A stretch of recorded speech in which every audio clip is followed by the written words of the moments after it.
Good evening, everyone. I'm Sophfronia Scott, Director of the Alma College MFA in Creative Writing, and welcome to New Poetry by our MFA faculty.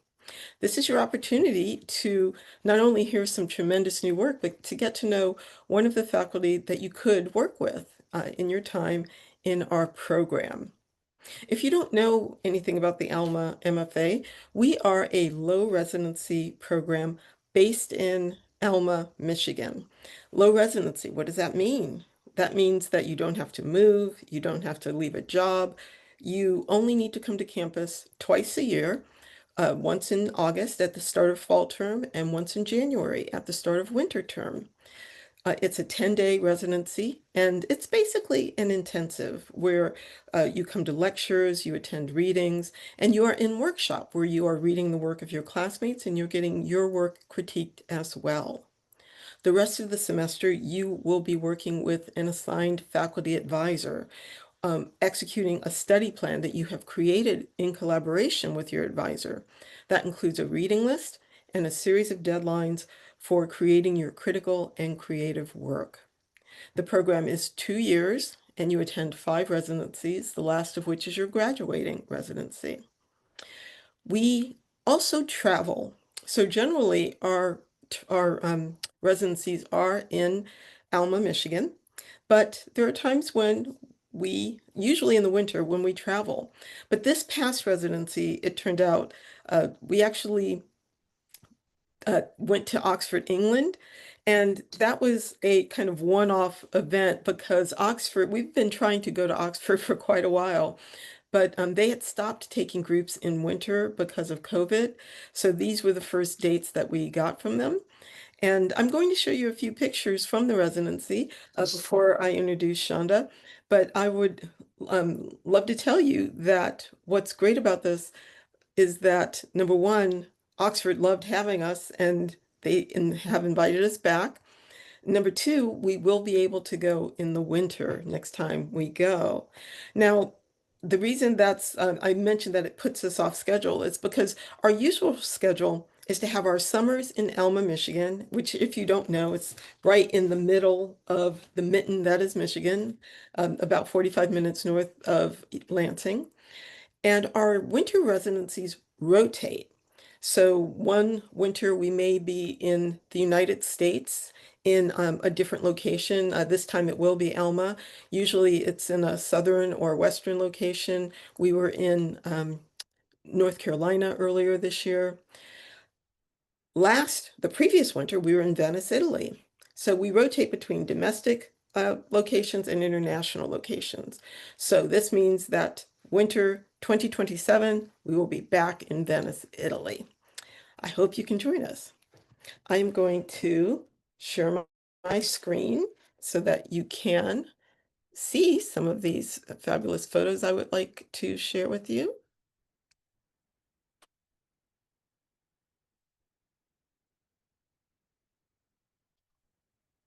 And you can let me know if I have these up properly.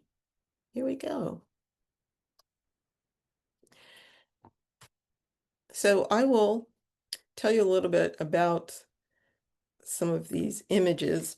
So this first one is our group photo at, actually, sorry, these are rotating on their own and I have to make it stop that, sorry.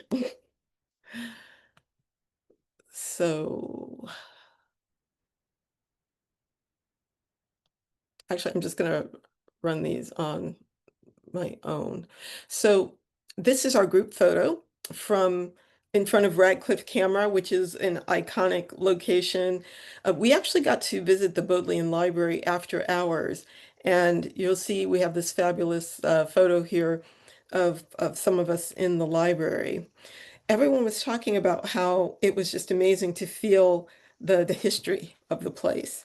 And of course we had some Harry Potter fans, myself included, and we recognized these locations, of course, from the movie or having inspired scenes in the film. That's me in the Great Hall at University College in Oxford.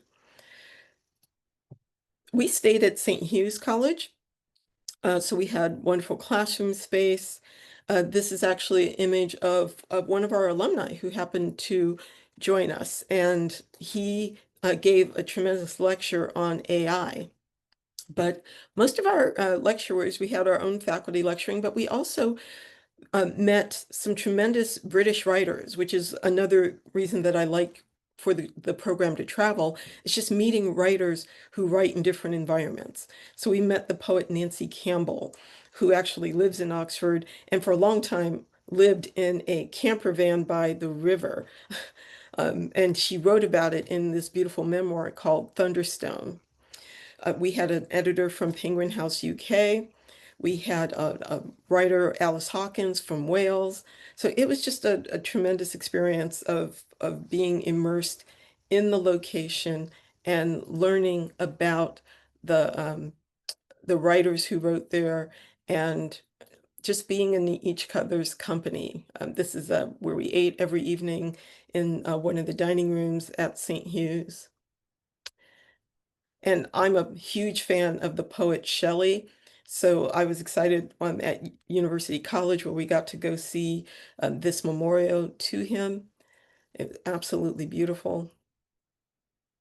We had a punting party on the River Cherwell, and we went down the river to a pub, hung out. We just love, these just times to be together. So we make sure we fold those in. Now, during your third term, you are expected to write a critical thesis, and you deliver that thesis as a lecture. And we had a student, and it just timed out this way, uh, Dewana Lester, who did her critical thesis on Regency era inspired storytelling. So she talked about Bridgerton and Jane Austen, and she actually dressed in Regency era garments. And our travel director, Janet Simmons, who lives in England, actually brought her own personal china so that we could have a proper tea service to accompanying DJ's lecture. So it was just very cool. We also toured these ancient ruins in the Cotswolds. Loved these pictures from there. We went bicycling and this wasn't a far ride, but people wanted to visit Tolkien's grave. So this was a big deal as well to go see where he and his wife were buried. This was a full day excursion to Blenheim Palace, which is also a site where scenes from Bridgerton, some of the Mission Impossible movies, Harry Potter was filmed, and we just had a fabulous time just being in these locations. So, and I just share that with you because, residency is a big part of what we do. We love to gather. The students have meetings on their own in addition to our group gatherings, just so that they can build those bonds and support each other in between the residencies. So they always stay in touch. We have an amazing faculty. And Shonda and I were just talking about this, how tremendous it is that we have faculty producing 5 books this year alone. And they are brilliant books. And I hope some of you will come to visit us at our winter residency. It will be January 8th through the 17th in Alma, Michigan. We will have a particular open house day, so we will let you know when that will be. But I invite you to come to our readings. I will let you know the schedule, but all of our readings in the evenings are open to the public and they take place at Ballyhoo Books and Brew, which is just down the street from the Alma campus. So come meet Matthew Gavin Frank, come hear Shonda in person, Jim Daniels, and Donald Quest. It is absolutely wonderful. They've put out some tremendous work this year, and we've been honoring that work with this season's open houses. So with that, I'd like to introduce you to our own Shonda Buchanan. Shonda is an award-winning poet, memoirist, and educator who focuses on the intersections of race, identity, migration, landscape, and Language. Born and raised in Kalamazoo, she is author of Black Indian, chosen as one of the PBS NewsHour's top 20 books about institutional racism. Her other books include the poetry collections Equipoise, Who's Afraid of Black Indians, and The Lost Songs of Nina Simone, which we'll hear from tonight. This is the book that just came out this year. Her collection of essays, Children of the Mixed Blood Trail, The Formation and Migration of Mixed Race Communities from the Southeast to the Midwest from 1630 to 1950, is also forthcoming from Wayne State University Press. For more than 20 years, Shonda has taught creative writing and BIPOC American literature. The recipient of numerous awards and honors, Shonda is twice Pushcart Prize and Best of the Net nominee, an Oxfam ambassador, and a fellow of the California Arts Council, the Los Angeles Department of Cultural Affairs, and PEN America's Emerging Voices. She is also the founding literary editor of the Harriet Tubman Press and board president of Beyond Baroque Literary Arts Center, one of the oldest arts organizations in the country. Shonda is a descendant of the Mende African nation of Sierra Leone and of the Coharie, Choctaw, and Eastern Band Cherokee North American nations. Thank you, Shonda, for being with us this evening. Thank you so much, Sophfronia. I'm so grateful to be here. And when I saw the pictures of England, I was just thinking, of course, about Italy. And I was thinking about how a part of what's really wonderful about our program is cultural immersion during those 10 days that we're there. So I love that the feeling of when you do a semester long or maybe a year long program in another country, it's called cultural immersion. When we do that for 10 days, ours is packed. I mean, just packed. So I have so many fond memories of Italy. So thank you so much for this program that you built, that you created. So one of the things I get to do at Alma, it's just incredible to be a faculty member. I teach the fiction portion of our genre section. So, but I write in all genres. So I write in poetry, fiction, nonfiction.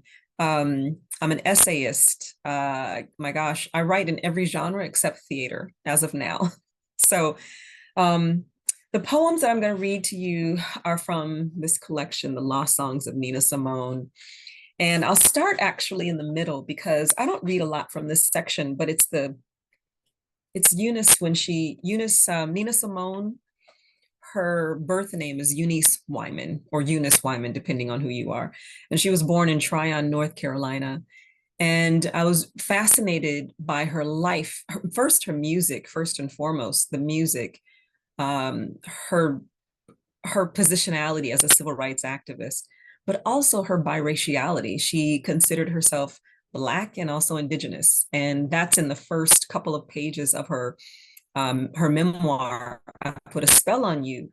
And I kind of latched onto that because I also am Black and Indigenous. So in the book, there are several pictures. In her book, I Put a Spell on You. And I used those pictures to write this section of my book, The Lost Songs of Nina Simone. It's called Picture Suite 1. Eunice at 8.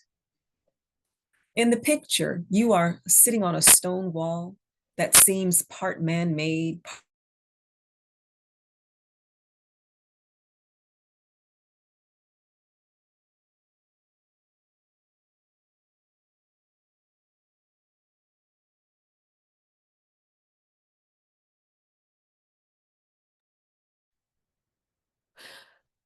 shirt with 2-inch lapels, a girl's vest and cotton skirt with white stockings, and black patent leather buckle-up shoes. Hands folded in your lap seem to signal submission for the picture. Yet your braids poke out at the ends and your hair looks freshly greased and pressed, maybe smelling of distant Fulani fires and future pearls.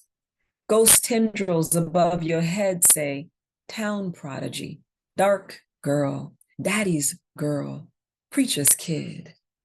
The small hill and fall trees losing their leaves before you are your first adoring fans. Your smile is politely tolerant. not quite shy. Charcoal eyes peer up at the camera, asking questions that will never be answered. There, in this moment, you are protected. No one sees the broken thing in your planet heart. Um, yeah, that poem, I love playing with language and poetry and image. So, poems about a piece of artwork or an artist or maybe a song or something that's responding to art, we call them ekphrastic poetry, right? And I love the play of looking at something and imagining what it is behind that image, or maybe even the artist, what the artist was thinking in their creation of it. And so, I mean, you think you know a lot about a celebrity or a high profile person that you adore, you know, if you were politely stalking them, right? It could even be someone from antiquity, like one of the Egyptian iconography, um, the deities, Pharaoh, Hatshepsut. It can be anyone, right? Maybe you're responding to something, but in this book, I'm responding to a lot of what Nina Simone brought to us um, during the time that she was here playing and being incredible. So here's another poem from this section, The Picture Suite. Hey, This one is Shonda, about, Shonda, I'm sorry to yes. interrupt you. You're breaking up a little bit. I don't know Oh, okay. if Is if that you're better? if you're having internet instability or Oh gosh, how's that? Is that better? I um turned my phone, I turned my sound up. yeah, we actually missed part of the first poem that you read because you Oh, totally froze. So, and I was just checking with Ellen and she said the same thing. oh So no, I'm darn totally it. sorry. Um, could we ask you to read it again? Yeah, I So was so thank proud you. of myself. And then you could go on I to was the like, second yes, one. the Yeah, yeah, poem. no, there's something Sorry, about because Alma. you're a little fuzzy. The image is a little fuzzy, so I don't know what's slow about it or what's Okay, going on. okay, everything's super clear on my end. Um, let's see. Let me do a quick, I'm gonna put multi-speaker view just so I can see. Well, it looks okay. I see it looks a little fuzzy in terms of my face, but it looks, Yeah, yeah, yours is super clear. yeah. Okay, I'll read it one more time. Okay, and, thank and I'll you. try to, no, of course, of course. And maybe a part of it too is catching me speaking. So um Thank you. so I was talking about ekphrastic poetry and how poems like this, writing about a high profile person, a celebrity, are ekphrastic poems responding to art. And this poem, the first poem, is about Nina Simone in her, she's 8 years old in this picture. And I really just wanted to write about possibly like what was happening with her at that time. It's called Picture Suite. Did I freeze? Am I good? Yeah, you're good. We heard all of that. Okay. Okay. All Okay. righty. Picture Suite. And I think there are 10 poems in this suite.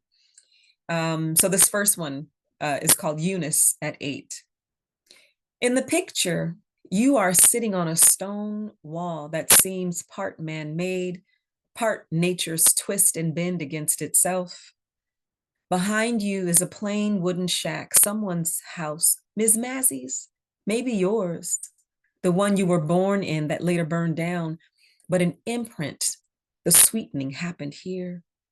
You're wearing an elbow-long shirt with 2-inch lapels, a girl's vest and cotton shirt with white stockings, and black patent leather buckle-up shoes. Hands folded in your lap seem to signal submission for the picture. Yet your braids poke out at the ends, and your hair looks freshly pressed and greased, maybe smelling of distant Fulani fires and future pearls. Ghost tendrils above your head say, town prodigy, dark girl, daddy's girl, preacher's kid.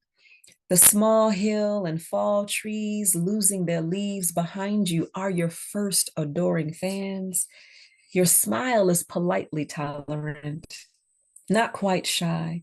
Charcoal eyes peer up at the camera, asking questions that will never be answered. There, in this moment, you are protected. No one sees the broken thing in your planet heart. Did I freeze? Is that good? Okay. That's happy about that.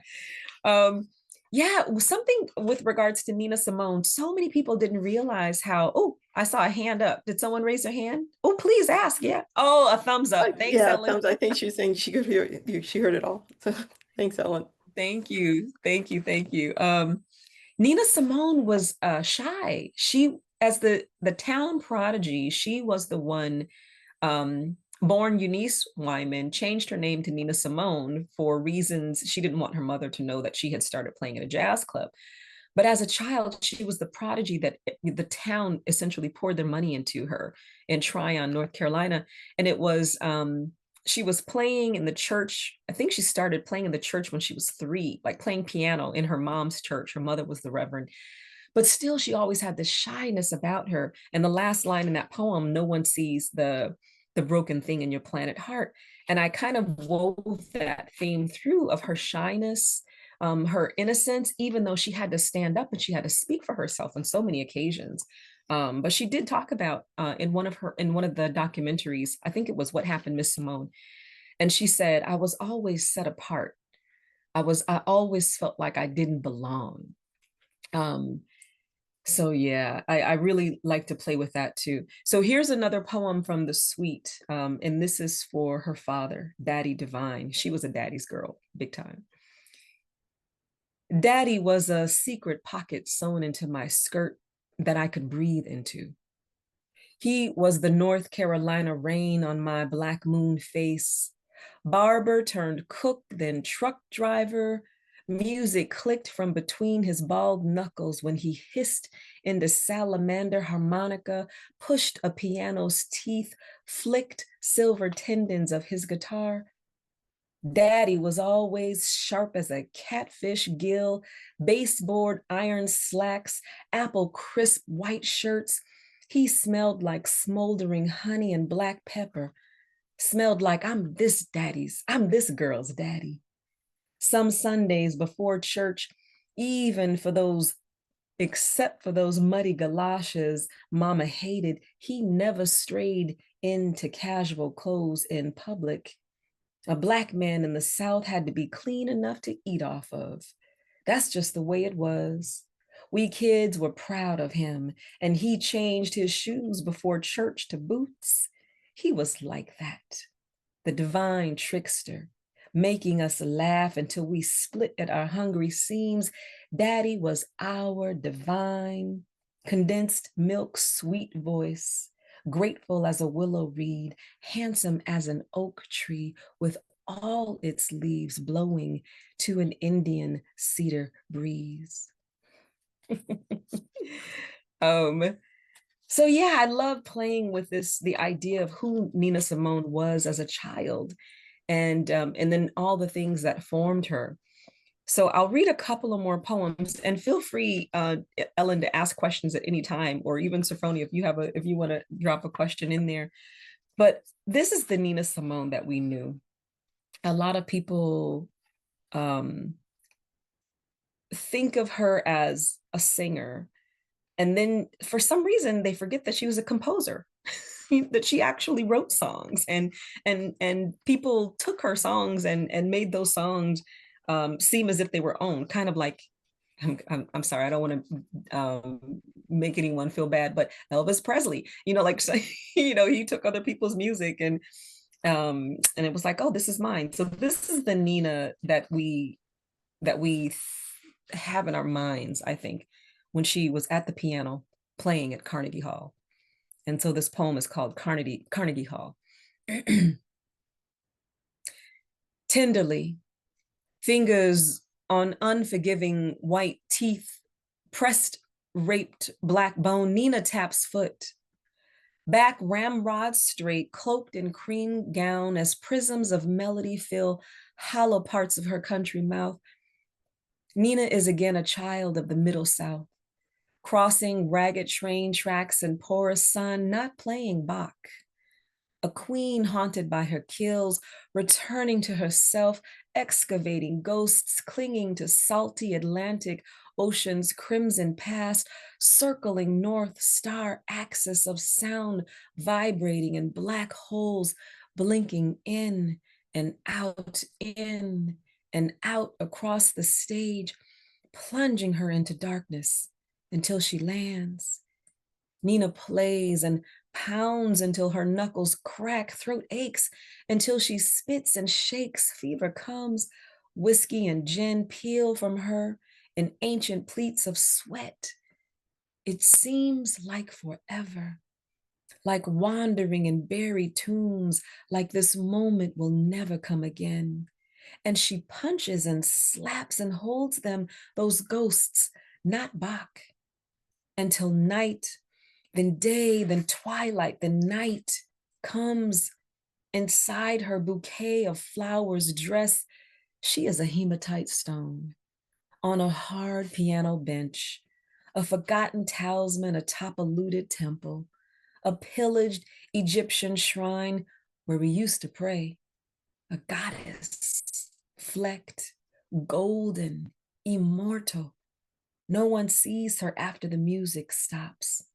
No one sees. It is a glorious death. So Carnegie Hall, if you see any of Nina Simone's albums, which I actually have most of her albums, but you have images of her playing at the piano, images of her smiling. She's got this cute little bob. Um, but in when you hear some of her interviews, you hear her voice, and there's a mixture. She has like a bit of an affectation like James Baldwin, and it's like you can hear the country underneath, but you hear like her polished European, you know, and she speaks like this. It's so interesting. But her music, when the music comes, it just takes you to another place. And I think that's what made her just so people flocked to her even later in life as she was experiencing bipolarism, Mm. and her alcoholism had gotten to her, and I mean just so many things, but still people showed up to hear her. There's one song that I sing sometimes when I'm reading these poems when I'm in person, but I'll sing this a little bit of a song and then I'll read my last poem. Um, let's see here. So many, so many. Yeah, I won't even go into that one. I have poems in here about yeah, I'm gonna read this one. Poems about her years as a with her second husband, who also was her manager, the Andy years, I call them. But I won't read those poems. I will read a poem for her daughter, Lisa, Lisa Simone. And I'll sing just a portion of one of Nina's songs, which she said she heard. Um, there was something she heard someone, was it a poem or someone else's song, and then she put music and inflection to the song Blackbird.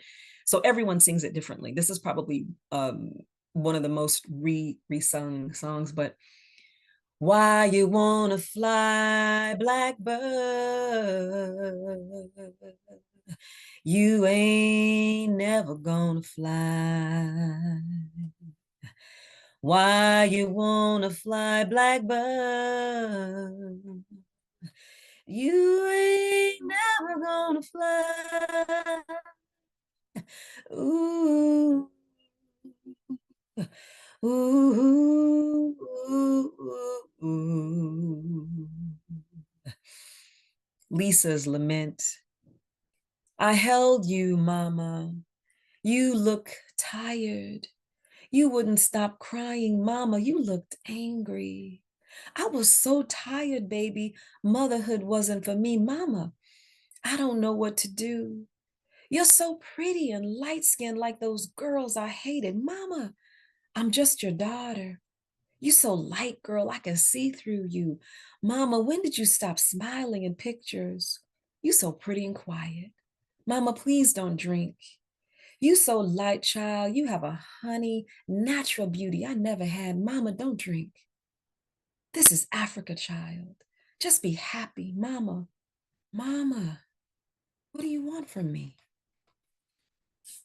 So yeah, that poem, um, Lisa Simone is also a singer now.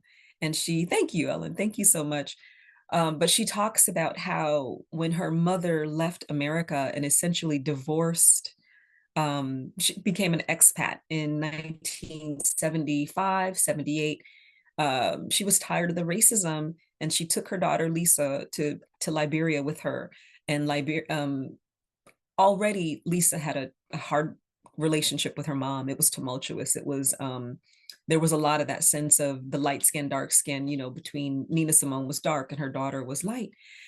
But she said, Lisa has said, when I went to Liberia, it was torture. It was torture. And finally, she had to call her father and say, I need you to get me out of here. Because for Nina Simone, it was freedom.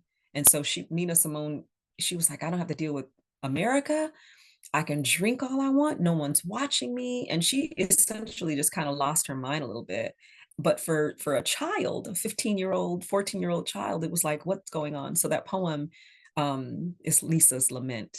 And so I do a lot of that in this book. I'm moving back and forth between the music and between her life and between what we thought we knew about Nina and what we saw in public. And then also when I say the lost songs, it is things that Nina likely wanted to say and didn't get a chance to say. And so I'm trying to fill in the gaps. And so Mhm. thank you for allowing me to read. You know, Shonda, have you ever read the essay? Actually, it was a talk by Toni Morrison called "The Site of Memory." It's No. it's in a book called Inventing the Truth, and it's a book about a collection of talks. They were talks, but then they were all, transcribed and put in this book called Inventing the Truth. And I just read Mm, her essay on this last night, and she's talking about it was done when she was in the process of writing Beloved, and she was talking mm, about the process of exactly what you're talking about of working from an image, and she thinks about especially narratives, slave narratives, and how yes. these images um, inspire her and what it is to write from the imagination that these images inspired. And it sounds like that's Mm, what you've done. Um, yes. like Hannah Peace, right? The character in Sula. She said, there's a picture of Hannah Peace in my mom's house, and the women would visit my mom and they would say her name in a certain way and they would all kind of laugh or have this smile. And she realized that she didn't even want to ask her mama, well, who's this Hannah Peace? Because she's like, she would give me the most pedestrian answer. So I'd rather just sit with this image and these women smiling and imagine something from there. And it sounds like that's what you've Yes. done. You have these images, you have the music, Mm, and you take it from there to this imagination of what mm, Nina wanted to say and what these things must have felt like. That must have been just an mm. amazing thing writing this, Shonda. Yeah. I realized something today. I never said to myself, I'm a slow writer. I'm not a slow writer. I'm writing 5 projects at the same time. So, Wow. and then that's why I'm like, but why don't you focus on one thing? So this book, it actually took me, I started workshopping some of these poems when I was at Antioch University as a Jim Daniels student. So this was in Mm, 2008. And I had mm. like the first 5 poems that I brought, so MFA program. And so that's, gosh, 2008. How many years ago is that? 20? We're 2010 now. What is that? 15 years 17? maybe? Yeah. 17. 17 years, 17 years. So I've held on to the feeling of there's an untold story about Nina for 17 years. And yes, the pictures have helped. Her words in her autobiography, I Put a Spell on You, images of people, images, words of people who said to me, oh, I forgot to say this. I actually went to Paris to try to interview her.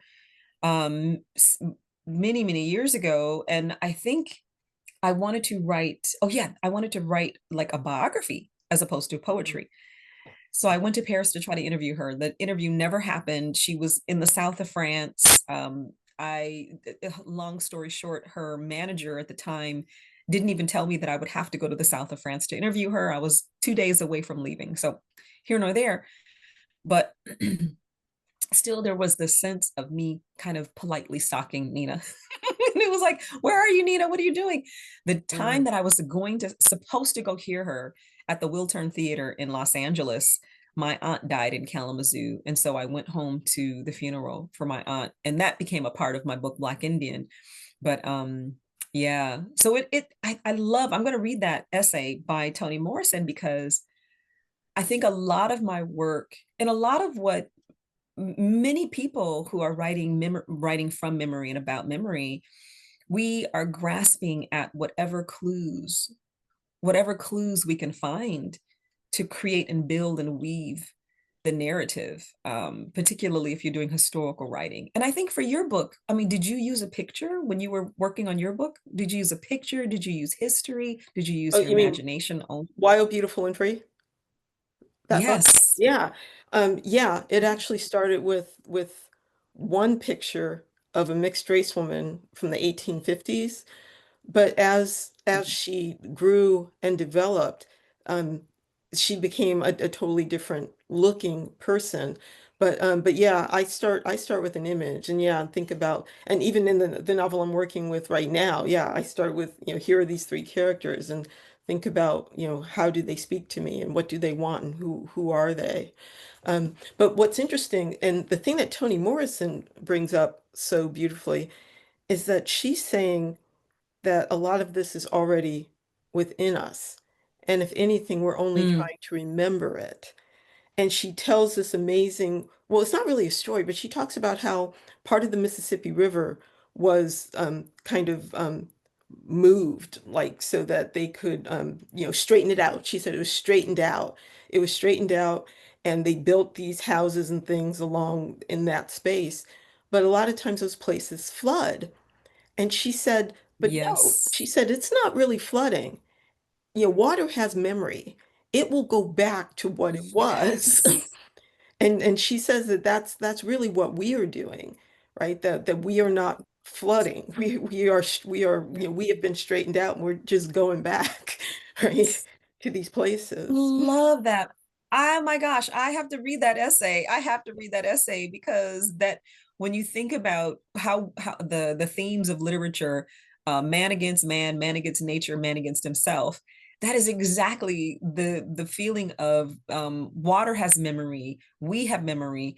Things, the past cannot be erased because it's in our DNA, and we are Sankofa. We are repeating, it's reciprocal. It comes back in us, it comes back in our words and our language. And this is across the board, across cultures. Yeah, So, but yeah, thank you for that. yeah. I wonder if Ellen has any questions. Am I I saying your do. name correctly, Ellen? Yeah. Oh, yeah. Oh, Ellen okay. actually for the end, and I was started this on my in my car, and now I'm sitting down in poor lighting, so I believe me, I look much better here in my picture, Okay. and I can be more relaxed. Yeah. Well, first of all, it was just so beautiful, but also the way you read it, and then all the contextual things you added, and then the singing, and it brings up something for me. So I've been a journalist, but I've always been more long form, less like the hard news, but still journalism. And it kind of, I think, beat out the creativity in me. I found it very hard to take some license. And I don't think you should in journalism, but some people still find ways to do it. And so I've also been doing some more creative writing lately. I started looking, I thought I was going to get my MFA a few years ago and I ended up discovering a different program that isn't replacing this. I still would like to do this, but I kind of went on another track for a little while in a program called narrative medicine, which brings in literature and arts and Mm. poetry, which I love, but also Yeah. medical, that field, which I also have been deeply involved in as a caregiver. So it, Wait, Ellen, is that the one at Bay Path? No, I looked at that. I ended up going to Columbia because Okay. I got my journalism degree there. And I thought, oh, maybe Okay. I could do both. Oh, I'll just go to the original, that's where they started it. Okay. So, but actually that program reinforced my interest in more forms of writing. And I have a couple questions for both of you. And I know both of you have done lots of different forms of writing, which I love because I would have told Mhm. you a few years ago, nope, just creative nonfiction. That's all I want to do. Not poetry. I probably wouldn't do fiction, but of course, all the lessons of that are in creative nonfiction. I have discovered that some of the stories I want to tell, because we all have stories we feel we really want to tell, I think I would have to do autofiction, which is this new term, or what do they Mm, call it? Creative, where I would almost have to do it as fiction legally, because I don't think I could legally, and I mhm, know people run into that. So that would be an interest in fiction. I wanted to just say though that I don't know if writing in the last decade, let's say, I feel like I'm mm, a little bored with the traditional essay format almost, and I'm not bored, it's still okay. But like journalism, it's like you start going, oh, there's the lead, there's the nut graph, there's a package to it. And I can look at a great yeah, long form, heavily investigated piece and go, that is mhm, virtuoso, beautiful writing that happens to be true and it's news. So I can mhm, appreciate it mhm, all. But I've discovered that I don't know if this is new or if I'm just discovering it, but there are all sorts of ways to talk about a story. And one book I read in the narrative medicine program was Citizen by Claudia Rankin. And Yeah. that kind of completely broke me open into, wow, love I that could tell book. some of yes. And poetry, I'm interested in that. So just curious if storytelling, if this is kind of newer now, because now everybody's a writer, everybody's a journalist, everybody's a poet. And but I just want new and different ways to tell stories. And I have discovered that poetry Yeah, might be something that's a great way that I don't want to get into every single detail, but you can get really into the essence and convey my feeling, what it is about it. And I also like live storytelling, which you remind me right now of what you're doing. And then Mm. in poetry, the other kind of question in all the this was moth hour. I'd be curious, yeah, but also, just even a little more produced. Like you wouldn't be going and doing the moth if you did like a live storytelling, live poetry, and then added some Mhm, singing. I've mhm. also gone to those readings. But sometimes also I'm curious about your thoughts on having poetry on the page. Like I was very curious what your poems looked like on the page while you were reading. So I'm curious about all these different ways of telling stories. Is it relatively new? Are Yeah, things changing a little bit? mm. Well, Do first you I want to will add, start, it is Sophronia? not new. It is not new. Yeah. And people have been messing with storytelling Yeah. for ages. I just put in the chat, if whether you've read any Patrick Madden, he is someone who messes with the essay form constantly. Mhm, I would recommend you check out his essays, any of his essay collections. It's one of those things where you learn what's possible. Um, mhm, and I had him as an instructor when I was an MFA student. And there would be times, and by the way, Ellen, if you didn't know, I was a journalist as well. And I didn't want to do nonfiction. okay, That, yeah, I was like, wait, I've been there, done that. But it wasn't until I was in the MFA that I realized that there was a much broader range of storytelling that goes on with creative nonfiction that I just didn't know about. For example, he he in my essay collection, there's an essay when I was writing it, there was an essay that I wrote when I was in college, and I thought this story really needs to be in this essay collection, but how am I going to do that? I wrote this when I was 20 years old, and I was afraid to ask him about it. I thought Patrick's just going to make me write this over again, and it won't be the same. And so I was really worried about that. But when I asked yeah, him about it, without without hesitating, he said there is a tradition of essayists dialoguing with their previous work. And I was like, what?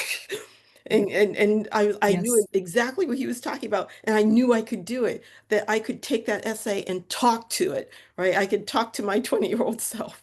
yes, And that was just the beginning of breaking so many things open for me. yeah, And yeah, I came out of that program not thinking I'm fiction or nonfiction, that I'm a writer.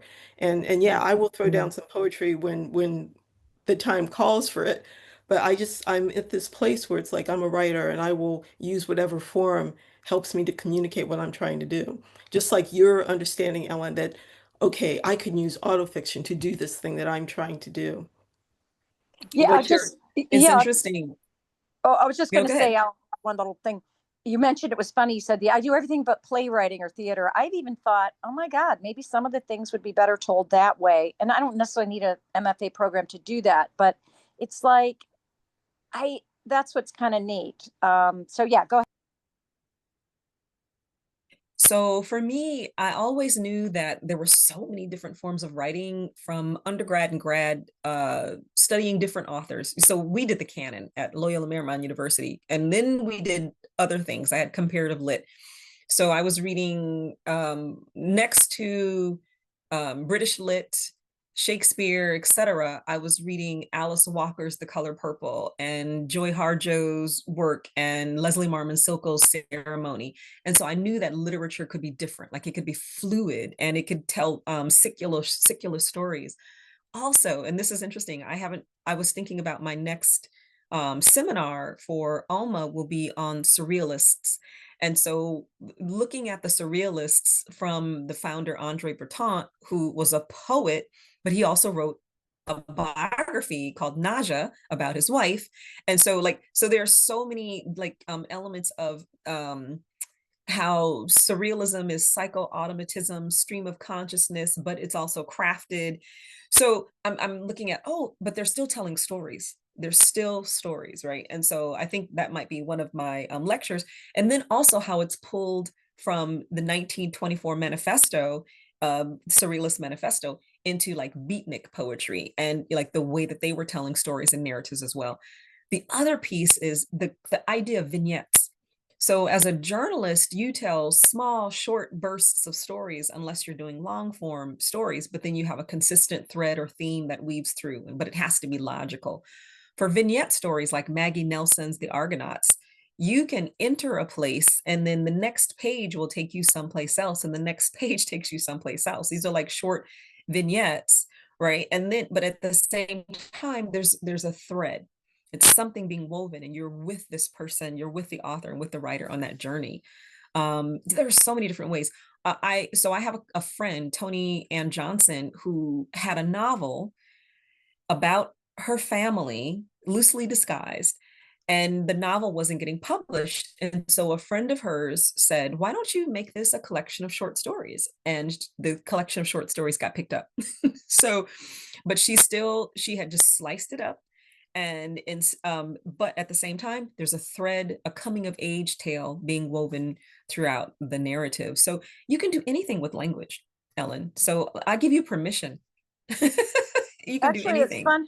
It's funny you say that because I've heard that, and I have realized, and you probably, especially if you being in journalism, also, Sophronia, that all of a sudden everybody's calling themselves a journalist, and everybody's, And I thought, well, wait a minute, that means I can also call myself, or not just call myself, but I don't have to be, steeped in poetry school or have a degree in that. I can also practice poetry. Of course, I wouldn't do it without, learning a little bit, and I have, but we all get to kind of play around with it. And I'm wondering if you teach in the fiction program, why you chose that when you're doing all this other stuff. Oh, oh my gosh. well, but it Because doesn't I love mean that. story. Yeah, but Oh, go but ahead. Shonda still works with students who are studying poetry, Yeah, right? yeah, So yeah. Great. I work with all this poetry, fiction, nonfiction. So I work with all of them and I do the critical thesis papers as well, because these are my fields of expertise. So if you decided to come to the program, I would be able to work with you. If that's what yeah, you wanted for sure. yeah. I'm also a journalist as well, but I have always known that my journalism was more magazine writing journalism. I was the landscape writer. So I'm always looking at what's surrounding the room, where do they come from? How does Wallace Stegner says, tell me where you're from and I will tell you who you are, right? And that's the way that I was a journalist. I was like, so what's your life story? And I'm very much the touchy feely, set the background journalist. Oh, right. Yeah, not hard. Yeah, not hard. No, like the who, what, when, where, why. It's like, I could do it, but I need the story. I need the narrative. So yeah, I'm glad it's resonating with you, Ellen. That's cool. Yeah. Well, I tell you what, yeah, when I was in J school, I was like, oh my God, they'd give us a bunch of facts and we have to do a drill. And I'd be like, I don't know. I can't put it together. I can report on a deadline. I can talk to people. I don't mind that. But I found that my best skill is when I can sit with something and paint a picture. And I always thought of my journalism as creative. And I have people, it's not creative. No, it is. I have these set of facts. Some of them have to be in there. And Yeah. I can paint it this way. I can paint it that way. So I always found it creative and very musical. But yeah, I like Yeah. to take a little more time with it. So that's interesting. Yeah. Yeah. No, I You'll appreciate find that. in Yeah, you'll find in the program that so many people are coming from different levels of writing too, different walks of life. Our oldest person, Lindy, I think, did she just graduate? Lindy, Yeah, she graduated in the winter. Yes. in the winter break, and she was 70, I think, Something like that. Yeah. with a background somewhere around there. And so when we first talked, it was actually on this, she came to one of these talks with me, and her screen, the backdrop, she had all these books behind her from her dad's library. It was an inherited library. But her profession was, what was Lindy's profession? Oh man, I can't remember. It was not in writing. She wasn't a librarian or anything like that. She just always loved stories and loved narratives. It was some like a civil worker, civil She worked position or with something like children. that. City I civil. She worked with children. Hmm? Well, at least in her retirement, she worked with children. In Yes, okay, yeah. So, but just, I mean, everyone comes from different backgrounds, careers, positions, but it's kind of like what you were saying, and like I think I've got a story to tell. I'm just not sure, the form in which it's going to be told, and so we allow for that. I mean, the program allows for that, and you'll be in good company.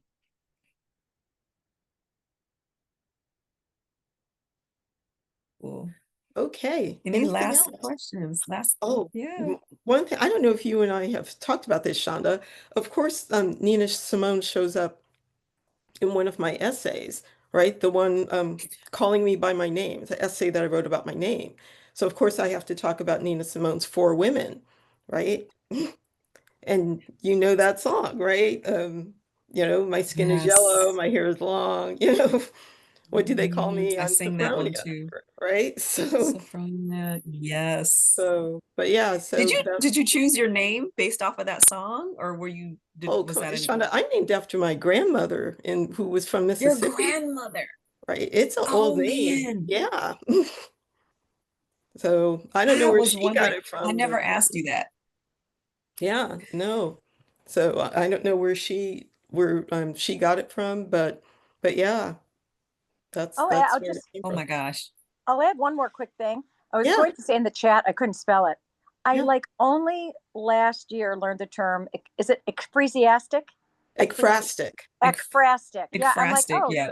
a Mhm. woman was doing that, and I had to look it up. I said, that sounds so. So I mean, so much of this is new to me, Mm. and that's what it is. I'm like, I don't even. And in journalism, you end up reading a lot of news stories, and as opposed to a lot of literature.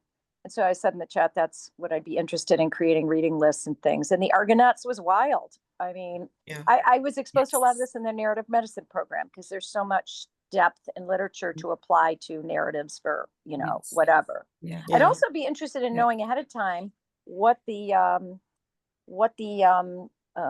residencies and where they would be. I mean, my gosh, if I knew you were going to Venice. Yeah, so the next two, so this January we will be in Alma, and like I said, I think you should come visit. Next summer we'll be in Alma, where we will also be celebrating the fifth anniversary of our residency. So there will be alumni coming back, and that'll be a celebration. Um, 2027 January we will be in Venice. Uh, Summer, then we'll be back at Alma. 2028 will be somewhere domestically US, either back in North Carolina. I'm trying to find a space in New Orleans, so either New Orleans or Malibu, California. And then after that, we will probably be back in Oxford, and that would take us to 2028, I believe. That following winter, I mean, January 2028. But yeah. Or Chautauqua, maybe. Oh, you just reminded me that I need to make sure I have to check in to see where our latest emails are on that. Yeah, Because yes, I yeah, do think we should go to Chautauqua. That would be in the summer though, because I think we should go during one of the weeks. So yeah. during the summer programming there. There's everything at Chautauqua. I mean, besides the fact that they have their own literary program as well, there's a Yeah. symphony. I mean, everything is at Chautauqua. It would be incredible.